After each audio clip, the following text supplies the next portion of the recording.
하나님 아버지 은혜를 감사합니다. 하나님께서 허락하신 말씀의 가치가 오직 성도들에게만 그 효력이 있다는 것을 우리는 알기에 이 어지러워져 가는 세상 속에서도 하나님만을 의지하며 하나님의 말씀에 귀를 기울입니다. 세상은 갈수록 어려워져 가고 타락해져 가지만 하나님을 믿는 그 신앙을 가진 자들은 하나님의 구원받은 백성으로서의 삶을 살아갈 수 있도록 자신의 처지를 다시 한번 돌이켜볼 수 있도록 말씀이라는 거울에 자신을 비춰볼 수 있도록 아버지 하나님께서 은혜 가운데 저희를 인도하여 주시옵소서. 여기에 모인 모든 하나님의 귀한 자녀들이 하나님 말씀에 귀 기울이며 그 마음 속에 내주하시는 성령께서 깨달음을 주셔서 이 말씀의 큰 위로와 힘을 받고 세상에 나아가 하나님의 영광을 위해 살아갈 수 있는 자들 되게 하여 주시옵소서. 감사를 드리며 살아계신 예수님의 이름으로 기도드리옵나이다. 아멘. 반갑습니다. 저는 그 민스터 복음교회라는 민스터에 있는 한인교회 담임을 맡고 있는데 주로 이제 그 학생들이 대다수를 차지하고 있기 때문에 분위기가 굉장히 활발하고 막 그럴 거라고 생각하시겠지만 저희 교회는 지금 이 교회 분위기보다 더 무겁습니다. 왜냐하면 저희 교회가 좀 보수 장로교회라 예배도 크게 그 현대 양식을 따라가지 않고 예배를 드리고요. 그렇기 때문에 젊은 사람들이나 처음에 왔던 사람들은 와서 이 교회 이단교회 아니냐는 그런 질문도 받곤 합니다. 귀한 성도들을 대할 수 있도록 이렇게 성 목사님께서 허락해 주시고 또 이렇게 소개시켜 주셔서 존경하는 목사님 교회에서 말씀을 전할 수 있어서 참 좋습니다. 오늘 말씀은 사도행전의 본문입니다. 여러분들이 신앙의 연륜들이 다 있으신 분들이라 사도행전의 어떤 내용을 이야기하고 말하고 있는지 다 아실 것입니다. 그러나 말씀은 신기하게도 한 번 알았다고, 한 번 들었다고 해서 이해되는 것이 아닙니다. 세상에서 나이를 먹어가고 연륜이 되면 될수록 그 말씀이 깊어지는 의미가 남다르고 또 그 말씀을 의지해서 살아가는 성도들이기 때문에 말씀은 똑같은 말씀을 본문을 목회자가 선포를 해도 그 때와 상황과 그 연수에 따라서 말씀의 그 어떤 그 은혜가 다르게 이렇게 전달되는 것 같습니다. 오늘 본문의 말씀을 통해서 여러분들께서 하나님의 어떤 큰 은혜 가운데 있는 자라는 자기 의식을 갖고 자기 정체성을 가지고 살아가시는 어떤 힘이 되시기를 간절히 소원합니다. 우리가 오늘 살필 본문은 지금까지 사도행전을 통해 여러분 사도행전이라고 한다면 어떤 생각을 갖고 계십니까? 사도행전은 하나님의 복음의 말씀이 이제 본격적으로 이방 세계에 전파되어지고 힘있는 어떤 신약교회의 모습을 보여줍니다. 그런데 그냥 단순하게 말씀을 그런 식으로 해석할 수 있는 그리고 쉽게 우리가 이해할 수 있는 그 성경 본문들이 아닙니다. 하나님의 말씀이 가지는 가치는 굉장히 큽니다. 그렇기 때문에 여러분이 말씀 하나하나를 굉장히 잘 이해하셔야 되고 그리고 저희는 저희 교회는 성경을 좀 많이 찾아보고 있기 때문에 그 말씀을 좀 많이 찾아볼 겁니다. 그러니까 앞에 이제 성경책을 준비해 놓으셨으면 좋겠고요. 오늘 성경 본문 말씀을 이제 읽으신 대로 안디옥 교회 가운데에 아가보라고 하는 선지자가 이제 와가지고 천하에 큰 흉년이 들 거라는 예언을 합니다. 그래서 실제로 역사 속에서 글라우디오 황제 때에 그 예언대로 엄청난 흉년이 들어요. 그래서 안디옥 교회가 어려움에 빠지게 됩니다. 그럴 때에 유대 예루살렘 교회를 위해서 힘껏 교인들이 헌금을 모아서 어려운 교회를 도와주고 있는 그 내용이 오늘의 본문입니다.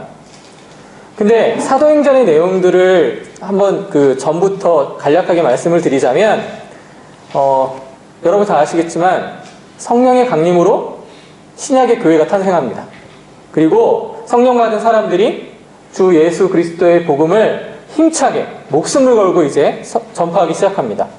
그래서 성령의 은혜가 단순히 세상의 어떤 가치를 추구하는 자들, 물질을 추구하는 자들에게 그 가치만이 전부인 줄 아는 세상 사람들에게 이제 자기의 재산을 다 팔아서 사도들 발 앞에 두고 다 그 재산을 나누면서 하나님의 공동체로서의 모습을 이루어가고 있는 것이 신약교회의 모습이라고 사도행전 이제 1장부터 이제 10장의 내용까지 그것들이 이제 등장합니다. 이런 복음의 역사는 예루살렘과 유대에 한정되어 있던 그 예수 그리스도의 말씀의 어떤 그 지역성을 극복하는 그 계기가 되는데요. 이제 안디옥에서는 그 10장의 내용을 살펴보시면 안디옥에서 최초로 믿는 자들과 불신자들을 구분하는 말이 나옵니다. 뭐냐면 예수쟁이라는 말이 그때 비로소 나옵니다.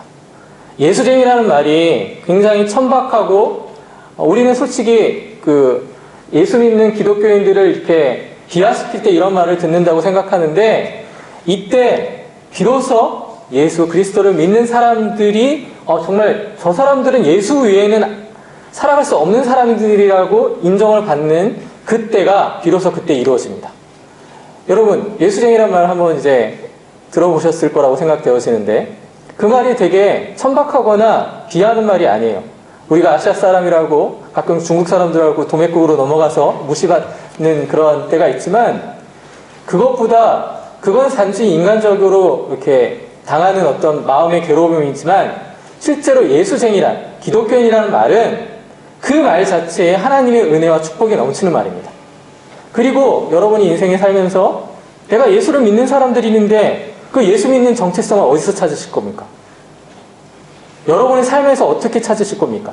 단순히 교회에 다 오는 거요? 그게 아닙니다. 세상에서 예수를 믿는 사람으로서의 그 증거는 내가 예수쟁이라는 말에서부터 시작된다는 걸 아셔야 합니다. 그래서 이 교회가 굉장히 오래된 걸로 알고 있는데 교회는 다양한 사람들이 모여서 신앙생활을 합니다.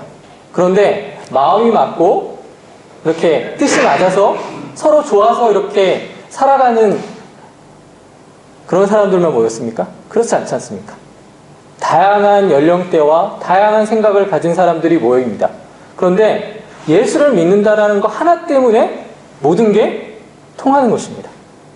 우리가 예수를 믿는다는 거 아니면 이 교회에 나올 필요가 없습니다. 솔직히 성품들이 다양하고 내가 뭘 해도 저 사람이 인간적으로는 반대를 할 수도 있고 또 그거 갖고 문제를 제기할 수 있지만 우리는 예수를 믿는다라는 그런 공통분모가 있기 때문에 교회에 나와서 하나님 말씀을 듣고 하나님 말씀이 주는 그 가치를 깨달아서 사는 것이죠. 그래서 예수쟁이라고 이름을 이렇게 불렸을 때에는 내가 진짜 세상에서 하나님의 말씀대로 살아가는 자라는 자기 정체성이 있어야 하는 것입니다. 그런데 신약의 내용들을 또 살펴보면 이런 승리의 내용, 좋은 내용들만 있는 것이 아니라 정반대의 내용들도 등장합니다. 어떤 내용들이 많이 등장하냐면 힘있게 복음이 전파되고 놀라운 기적과 같은 역사가 일어남에도 불구하고 여전히 많은 유대인들은 당시에 있는 어떤 로마의 핍박을 받았기 때문에 신앙을 방해받고 또 사도들을 잡아 가두고 또 죽기까지 합니다. 그래서 실제로 여러분이 잘 아시는 스데반 집사도 이렇게 돌에 맞아 죽기도 하고 초대교회 신자들이 예루살렘을 떠나서 뿔뿔이 흩어집니다. 인간적으로 봤을 때에는 예수님을 믿는 사람들이라고 하면 모든 삶에서 승리해야 되고 모든 삶에 대해서 평안해야 되고 행복해야 된다고 생각할 수가 있습니다.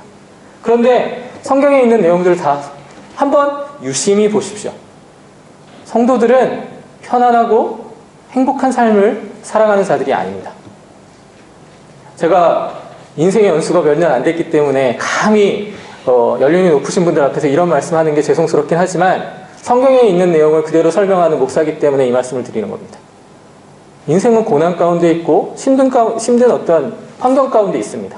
세상이 예수 믿었다고 성도가 복 많이 받고 승리의 인생을 살아간다라고 성경은 그렇게 이야기하지 않습니다.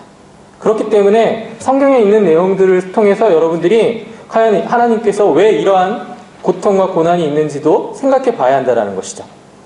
그래서 오늘 사실 사도행전의 내용들을 전반적으로 다 살펴보고 이렇게 설명을 드려야 되지만 오늘 이 본문을 보시면 사도행전이 추구하는 그런 내용과는 전혀 뜻밖의 본문이 등장하는 것입니다.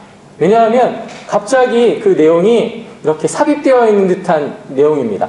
그래서 실제로 성도가 승리하고 예수 그리스도를 믿었기 때문에 행복하고 이런 내용이 아니라 전혀 뜻밖의 내용이 등장합니다. 의외의 내용이 등장한다는 것입니다. 이 본문을 가지고 사실 많은 교회에서 헌금을 내서 많은 어려운 교회를 도와줘야 된다라는 식으로 설교를 많이 하기도 했는데 사실은 그러한 내용의 중심이 다가 아니라 오늘 제목이 뭐죠? 본문의 제목이 뭡니까? 역사의 주관자이신 하나님이십니다. 왜 역사의 주관자라고 이름을 지었습니까? 여러분, 세상이 인간들이 다스리는 것 같이 보이시나요? 그렇지 않다는 걸 여러분 아시지 않습니까? 대통령이 바뀌고 지도자가 있지만 그 사람들 때문에 세상이 유지되는 게 아닙니다. 보이지 않는 신 때문에 이 세상이 운행되고 있다는 사실을 우리는 믿음의 눈으로, 영적인 눈으로 바라볼 수 있는 하나님의 자녀들입니다. 하나님께서 천지를 창조하셨고 언젠가는 세상을 심판하실 겁니다. 그걸 아는 자로 우리가 교회에 나오는 겁니다. 여러분이 세상의 가치를 가지고 세상 속에서만 살아가는 자들이 아니라 영혼의 삶을 하나님과 같이 살아가셔야 할 사람들이기 때문에 세상이라는 곳에서 지금 훈련받고 계신 거예요. 그래서 어린아이와 같은 신앙, 이런 것에서 빨리 탈피를 해야 합니다. 예수 믿고 구원받았다라는 것 때문에 우리의 인생 끝나지 않지 않습니까? 어떻게 됩니까? 예수 믿고 구원받은 게 우리 예수쟁이들의 시작입니다. 그렇기 때문에 우리에게는 끊임없는 일들이 벌어집니다. 그리고 내 마음대로 이 세상이 그런 식으로 해석되어지지 않는 것이 많다라는 것이죠. 그래서 성경의 말씀, 하나님의 말씀을 가지고 성도가 어떻게 살아가야 되는지에 대해서 자기 인식이 있어야 되는 것입니다. 역사의 주관자라는 말은 하나님을 표현하기에 터무니없이 모자란 말입니다. 역사의 주관자일 뿐만이 아니라 세상을 통치하시는 하나님을 어떤 말로서 우리는 설명할 수 없습니다. 그런데 우리 마음속에 성령 하나님께서 내주하시고 계시기 때문에 하나님을 보지 못했으나 본자같이 살아간다는 것이죠. 이게 세상에서의 성도의 가치입니다. 이러한 것들을 좀 확인해 보고자 합니다. 그렇다면 한 가지 더 여러분들에게 좀 묻겠습니다.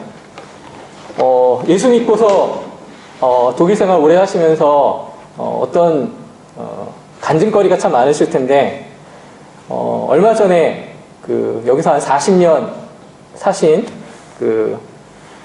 한인분을 만나서 이렇게 얘기할 기회가 있었는데 그분이 그런 말씀을 하십니다. 인생을 이렇게 마무리 단계에서 이렇게 세상을 돌이켜 보니 하나님이 나를 지키시지 않았으면 내가 여기까지 올 수 없었다라는 그 고백을 하는 거를 제가 말씀을 들었습니다. 그 말씀을 들으면서 아직 저도 이제 살아갈 인생이 많기 때문에 그 말씀이 주는 깊이와 의미를 제대로 해석하지 못했지만, 그렇구나. 성도는 결국 그 처음과 그 나중을 하나님께서 주관하여 주는 그 인생이구나라는 것을 사실을 깨닫게 되었습니다. 근데 여러분의 인생들 한번 돌이켜 보십시오. 여러분들, 예수 믿고 좋았던 기억, 예수 믿고 행복했던 기억보다 힘들었던 기억이 혹시 많지 않으신지 한번 여쭙고 싶습니다. 예수 믿고 온 세상이 바뀐 것 같은 그 기쁨을 얻으셨던 분들이 많을 겁니다. 그런데 그 기쁨이 그리 오래 가지 않는 자신의 현실도 발견을 하셨을 겁니다. 왜요? 그게 끝이 아니기 때문에. 왜? 그걸로 끝이었으면, 구원받았으면 빨리 하늘나라로 하나님께서 이렇게 데려가야 되는데 하늘나라로 데려가지 않으시고 이 타락해가는 세상 속에서 살게 하지 않으십니까? 그래서 여러분들은 신앙적으로 많이 힘들었을 것이고 재산을 아니면 돈을 모아서 남들 보기에 살 만큼 사셨어도 항상 불안하고 이 세상 가운데 내가 살아가야 되는 어떤 그 가치가 어디에 있는지를 항상 고민하셨을 겁니다. 근데 그 고민을 왜 하셨는지에 대해서 이제 좀 알아나가야 하는 것입니다. 일단 이걸 기억하십시오. 예수를 믿는 것이 세상의 모든 어려움과 어떤 환난과 고통을 면하게 해주는 수단으로서 하나님께서 허락하신 것이 아니라는 것입니다. 누구보다 잘 먹고 잘 사는 그 목적으로 예수를 믿은 것이 아니라는 것입니다. 믿지 않을 때에는 환난이 있을 수 있습니다. 그리고 고통이 있고 어려움 많았지만 예수를 믿으면 그 모든 어려움이 없어지고 대신 형통함이 온다는 식으로 생각했던 자에게 예수를 믿고 보니 더 어려운 게 많더라 하는 이런 이야기들을 우리는 종종 들을 수 있었습니다. 그렇기 때문에 기독교 신앙이 가지고 있는 그 가치를 제대로 모르고 자꾸만 내가 예수 믿었으니까 이제는 나에게 행복한 일만 올 거야 그러면 기독교 신앙을 오해하는 것입니다. 우리는 예수 믿고 나서 여전히 문제와 고난투성이의 삶을 살아갈 수 있습니다. 어려움이 사라지지 않고 또 고통이 있고 여기 오늘 본문에 나온 대로 흉년이 올 수 있습니다. 근데 여러분 흉년이 오면 예수 믿는 자들은 힘들지 않고 예수 믿지 않는 자들만 힘들거나 그렇습니까? 아니지 않습니까? 구원이 단순히 하나님께서 우리를 고통에 건지시고 그 어려운 인생을 해결해 주는 것이라고 한다면 아까도 말씀드렸다시피 구원받은 즉시 하늘나라 가는 게 편합니다. 그런데 그렇지 않지 않습니까? 여전히 이 모든 어려움과 고통이 있는 세상 속에서 하나님께서는 하나님을 믿지 않는 자들과 살아가게 하십니다. 그러면 우리가 예수 믿기 전과 도대체 달라진 게 뭡니까? 어려움과 고통이 우리를 면제시켜주는 어떤 믿음의 의의가 아니라면 우리가 예수 믿는 그 의미가 무엇일까요? 우리가 구원을 받아 예수를 믿게 되었다는 것은 다른 말로 이제 성령의 사람이 되었다는 것입니다. 성령의 사람이 되었다는 것은 이제 세상 속에 가치를 두는 것이 아니라 오직 하나님에게서만 가치를 두는 사람이라는 이야기입니다. 성령이 아니면 여러분 스스로가 자기 스스로가 죄인임을 고백하지 못합니다. 아까 주보의 순서에 참회의 기도가 있습니다. 참회의 기도를 하는 그 순간에 여러분의 죄가 다 사하해집니까? 성령의 사람이라면 사하해지지만 그렇지 않고 허탄하게 예배 의식 가운데 드려지는 것이라면 항상 그 죄는 남아있을 것입니다. 성령 하나님으로부터 진정으로 거듭난 사람만이 그 죄가 사함을 받는 것이죠. 그러므로 성령의 사람이란 예수를 믿고 성령 하나님께서 주는 꿈을 꾸고 그 꿈 속에 거하는 자로 살아가는 것입니다. 성령이 아니면 자기 스스로가 죄인임을 깨닫지 못하는 것입니다. 예수 믿는 사람들의 어떤 가치가 어디에 있습니까? 자신의 죄, 자기가 죄인임을 아는 것입니다. 여러분이 가진 실력과 여러분이 가진 능력으로 여러분 구원받지 못합니다. 예수 그리스도의 그 은혜만이 우리를 구원케 하신 것이죠. 나이가 어리거나 나이가 많거나 그게 중요하지 않습니다. 내가 진정으로 예수 그리스도 안에서 거듭났느냐, 그것이 여러분의 삶 속에서 드러나야 합니다. 그렇다면 그 삶 속에서 어떻게 드러나야 되는지를 생각해 봐야 합니다. 타락한 인생에게 성령이 임하기 전에 모든 사람은 육체의 정욕으로 살아갈 수밖에 없습니다. 창세기 6장 3절 말씀을 한번 찾아보도록 하겠습니다. 창세기는 다 아시겠지만 구약성경 맨 처음에 있습니다. 창세기 6장 3절 말씀을 한번 보십시오.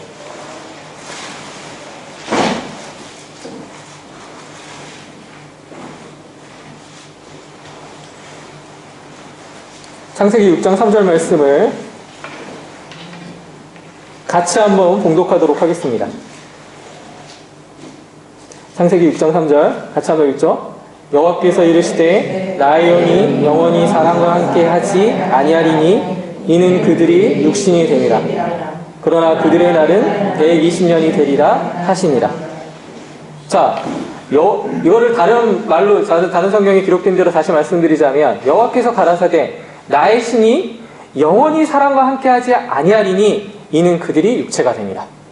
즉 육체가 된 인생은 하나님과 상관없이 이 세상에서 자기를 보고 자기를 듣고 만지고 느낀 테두리 안에서만 인생을 계획하고 살아간다는 이야기입니다. 성령의 사람으로 거듭나지 아니하면 육체의 사람으로밖에 살아갈 수 없다는 것이 성경의 증거라는 것입니다. 세상적 테두리 안에서 세상의 테두리 안, 자신의 신앙의 어떤 그 구원의 확신이 여러분 가운데 있습니까? 이런 말씀을 제가 이렇게 여쭈면 비웃음을 하실 분들도 있으실 텐데 한번 솔직하게 생각해 봅시다. 하나님 안에서 내가 진정으로 성령 하나님 안에서 거듭난 사람이라면 우리의 인생이 뭐가 달라도 달라야 되지 않겠습니까?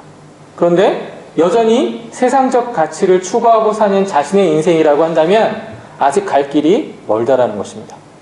말씀을 전하는 저도 마찬가지고 말씀을 듣는 성도 여러분들도 마찬가지입니다. 아직까지도 하나님보다 세상의 가치가 크고 하나님보다 크게 생각하고 하나님보다 더 좋게 생각하고 하는 게 있다면 내가 아직 하나님의 사람으로 갈 길이 멀다라는 것을 이야기하는 것입니다. 하나님보다 사랑하는 대상이 있다라는 것을 성경에서는 뭐라고 얘기하냐면 우상숭배라고 합니다. 하나님은 성도의 전부가 되어야 합니다. 그래서 하나님 안에서 구원받은 자들이 얼마 되지 않는 것입니다. 교회 안에 있어도 항상 불안합니다. 내가 하나님의 사람으로 사는지 하나님의 사람으로 살아가고 있는지 의심됩니다. 왜냐하면 자신의 실력을 봤을 때에는 그게 증명되지 않고 있기 때문에 그렇습니다. 그래서 하나님만을 의지하게 되는 것입니다.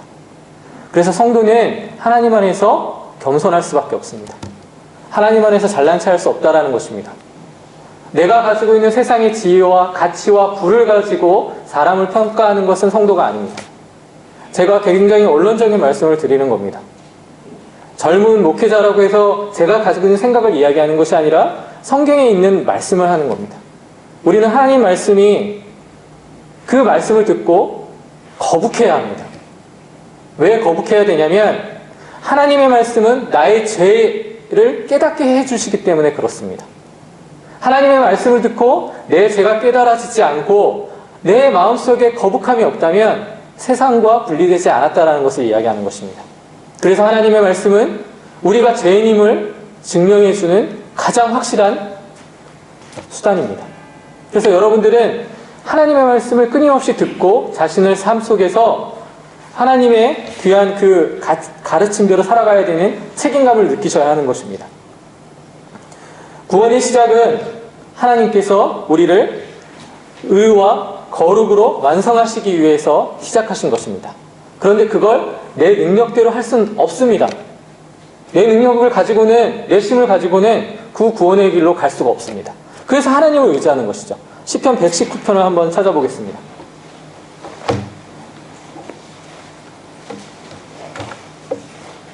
구약성경 891페이지입니다. 892페이지 시편 119편 71편을 찾아보시기 바랍니다.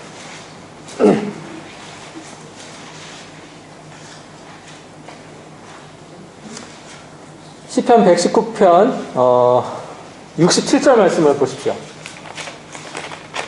제가 대신 읽겠습니다. 67절 고난당하기 전에는 내가 그릇 행하였더니 이제는 주의 말씀을 지키나이다. 뒤에 71절 말씀을 한 절 더 읽겠습니다. 고난당한 것이 내게 유익이라 이로 말미암아 내가 주의 율례들을 배우게 되었나이다. 하나님의 다윗이 시편 기자가 지금 뭐라고 고백하는지 한번 주목해 하십시오. 고난이라는 것이 내가 하나님의 사람으로서의 증거라는 것을 이야기하는 것입니다. 성도는 이 고난이라는 것을 통해서 성도로 구별되는 것입니다. 어떤 사람들은 이 고난을 통해서 절망하고 쓰러지지만 그렇기 때문에 성도는 이 고난 가운데에서 더 하나님을 의지해서 바로 설 수 있는 것입니다. 시편 기자가 왜 이 이야기를 했는지 여러분 분명히 이해하셔야 합니다. 말로 해서 사람은 알아듣고 선하고 의롭고 능력이 있지 않습니다, 여러분. 우리 아이들을 키워보고 이렇게 자녀들을 이렇게 가르쳐 보신 어르신들이라면 더 잘 아실 겁니다. 말로는 되지 않습니다. 저도 어렸을 때 무지하게 어머니, 아버지한테 맞았던 기억이 있습니다. 독일에 와서 제 아이에게 좀 때리면 잘할 것 같은데 이런 생각 드는데 때리면 얘가 나를 구속한다 그래가지고 신고한다 그래서 그러지 못하지만 그렇지 않습니까? 뭔가 때려서라도 얘가 좋은 길로 가고 얘가 잘 될 수 있다면 매를 들겠습니다. 그게 부모의 마음입니다. 하나님도 마찬가지죠. 하나님께서 여러분을 때로는 고난 가운데 어려운 가운데 있게 해주시는 이유가 뭡니까? 네가 내 힘과 내 사랑과 내 은혜가 아니면 너는 나의 자녀가 아니라는 사실을 하나님께서 가르쳐 주시고자 하는 것입니다. 인생의 고난이 많으셨던 분들이 있다면 오히려 하나님의 사랑을 더 많이 받으신 분이라고 저는 생각합니다. 그리고 말씀은 그렇게 이야기하고 있습니다. 여러분이 아시는 성경의 모든 위인들을 보십시오. 그들은 하나님을 믿고 잘 먹고 잘 살았더라. 그런 내용은 어디에도 없습니다. 하나님의 말씀 안에서 고난 가운데에서 믿음을 지키고 하나님께서 먼저 일하셔서 그들을 하나님의 사람으로 만드셨습니다. 성경을 통해 우리는 이러한 것들을 발견해야 합니다. 나에게 고난이 있구나. 나에게 건강에 어려움이 있구나. 왜지? 그러면 하나님을 원망하기보다 다시 자신의 신앙을 돌이켜 봐야 하는 것입니다. 그 속에서 든든히 서서 하나님을 의지할 때 비로소 성도답게 살아갈 수 있습니다. 이게 하나님의 말씀입니다. 그래서 우리는 끊임없이 하나님께서 예수 그리스도께서 재림하시는 그날까지 훈련받아야 하는 것입니다. 뭘 통해? 하나님의 말씀을 통해 교회 안에서 훈련받아야 되는 것입니다. 그래서 여러분들이 교회에 와 있는 거예요. 교회에 온 이유가 딴 이유가 아닙니다. 교회는 커뮤니티로 모이는 것이 아닙니다. 하나님의 말씀을 듣고 말씀을 배우기 위해서, 말씀대로 살아가기 위해서 오는 것입니다. 그래서 서로 안 맞고 치고받고 싸워도 하나님 말씀 때문에 교회 떠나지 않는 겁니다. 그게 말씀이 주는 가치입니다. 이 문제를 좀 더 분명하게 이해하기 위해서 한 장만 더 찾아보도록 하겠습니다. 에베소서 5장 말씀을 찾아보겠습니다.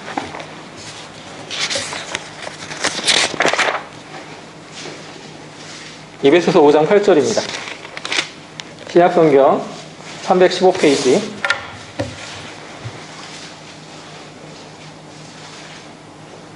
에베소서 5장 8절부터 11절 말씀을 보십시오. 제가 읽겠습니다. 에베소서 5장 8절입니다. 너희가 전에는 어둠이더니 이제는 주 안에서 빛이라. 빛의 자녀들처럼 행하라. 빛의 열매는 모든 착함과 의로움과 진실함에 있느니라.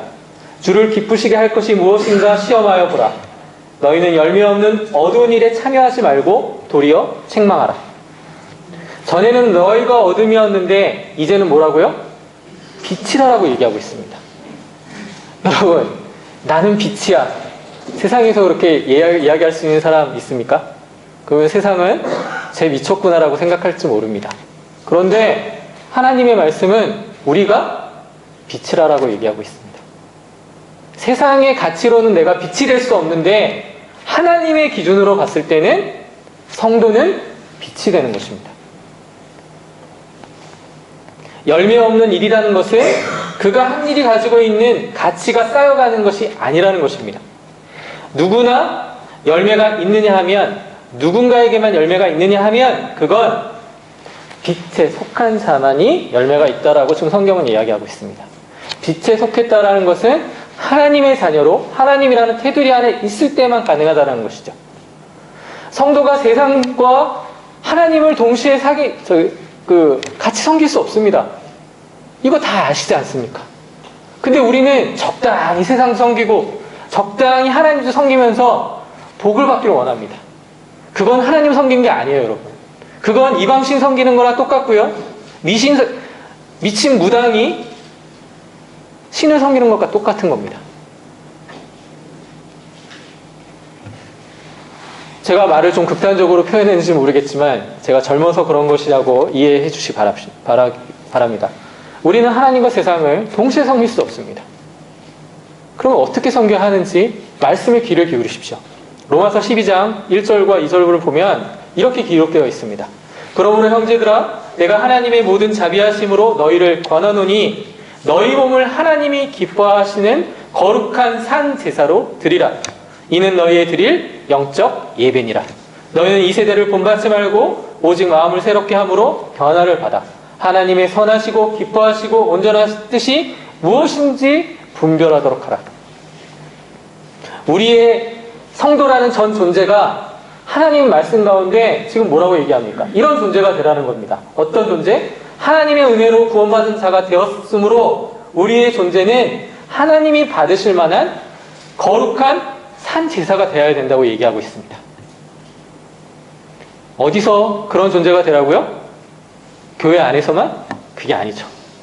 교회에서 하나님 말씀을 들은 자답게 세상에 나아가서도 빛의 모습으로 거룩한 산 제사로 세상에서 빛과 소금의 역할을 감당하라. 이게 하나님의 말씀입니다.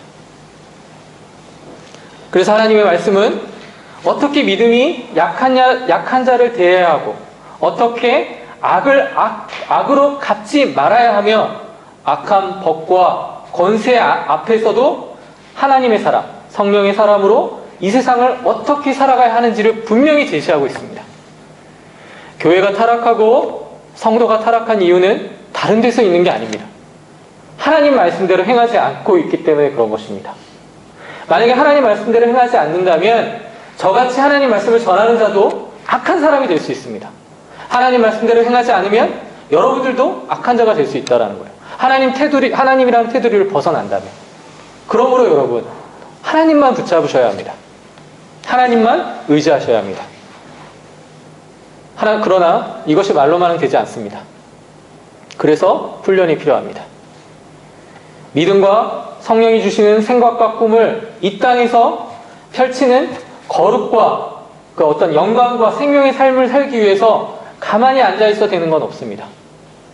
아이들이 커나가기 위해서, 바른 사람으로 자라나기 위해서 학교에서 훈련을 받듯이 끊임없이 성도는 세상이라는 학교에서 하나님의 말씀을 의지해서 훈련받아야 하는 것입니다.